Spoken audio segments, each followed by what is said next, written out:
साथियों, जो अगला कारण है वो है स्ट्रेस। स्ट्रेस के कारण कैंसर हो रहा है। ये सोचने का विषय है कि स्ट्रेस के कारण भी कैंसर हो सकता है। हाँ जी, बिल्कुल स्ट्रेस के कारण कैंसर हो सकता है।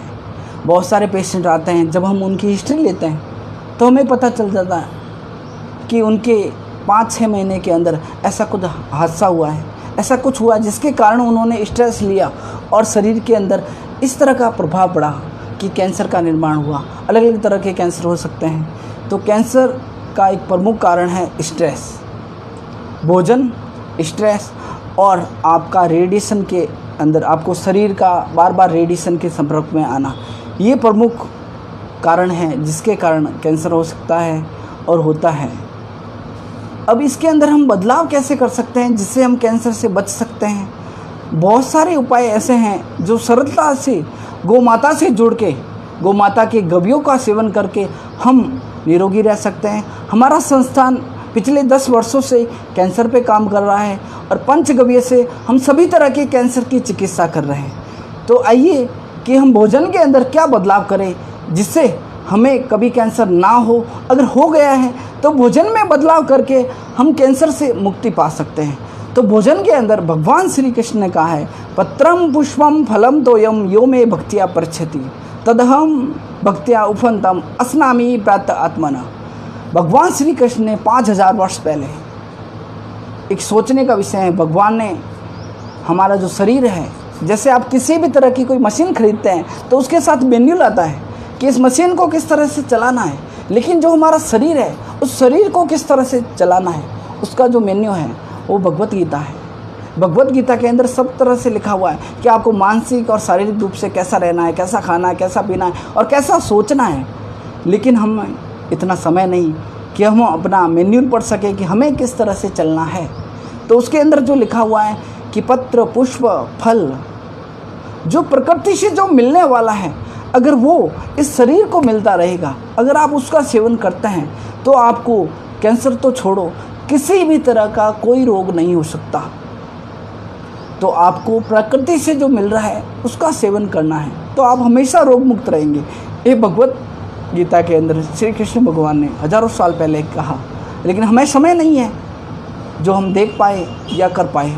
हम जो भोजन खा रहे हैं, डॉक्टर कुछ भी खिला रहे हैं। आज हमारे पास कैंसर पेशेंट आते हैं तब वो बताते हैं मांस खाने के लिए बोला है, अंडा खाने के लिए बोला है। मांसाहार खा के आप कैंसर से मुक्त नहीं हो सकते।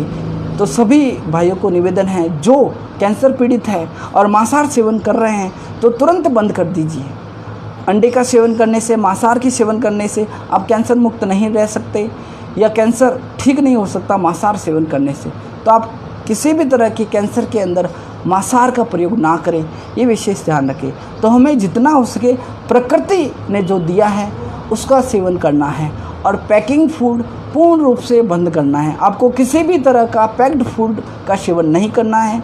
उसके बाद आता है डेयरी प्रोडक्ट, काऊ प्रोडक्ट। जो हमारी देशी गौमाता है वो काऊ नहीं है, ये आपको पता होना चाहिए। काऊ, हॉलिस्टियन, फ्रीजियन, जर्सी जो गाय है, गाय जैसा दिखने वाला जो प्राणी है, जो पूतना है, वो काऊ की श्रेणी में आता है। हमारी जो देशी गौमाता है वो काऊ नहीं है, ये ध्यान रखना है। आने वाले बच्चों को बताना पड़ेगा हमें कि देशी गौमाता इस तरह की होती है, क्योंकि उन्होंने काऊ पढ़ा है और काऊ का मतलब देशी गौमाता कभी नहीं होता है। जो काऊ से, जो भैंस, बफेलो, इनके जो दूध से जो बनने वाले प्रोडक्ट हैं, जो आप डेयरी उत्पाद कहते हैं, इसके अंदर पनीर, दूध, दही, मक्खन सब कुछ आ गया। मक्खन नहीं, जो मक्खन जैसा बटर ऑयल बोल सकता हूँ मैं। मक्खन तो देशी गाय का होता है, ये बटर ऑयल होता है। तो ये जहर आप खाते हैं, इनको कम से कम 15 दिन पुराना, 10 दिन पुराना जब दूध आपके पास आता है तो उसको ताज़ा बोला जाता है। ये ताज़ा दूध है थैली के अंदर, ये ताज़ा नहीं है। इसके अंदर किसी बहुत तरह के प्रिजर्वेटिव डाले गए हैं जिससे ये 10 दिन तक सुरक्षित रहे। देशी गौ माता का दूध शाम तक फट जाता है, जितना हो सके ताज़ा पिए। लेकिन इनका दूध ऐसा कैसे चलता है? इसके अंदर प्रिजर्वेटिव है, केमिकल्स है। दही, इनका पनीर, बहुत सारे प्रिजर्वेटिव डाले जाते हैं, केमिकल्स डाले जाते हैं जिससे ये लंबे समय तक सुरक्षित रह सकते हैं।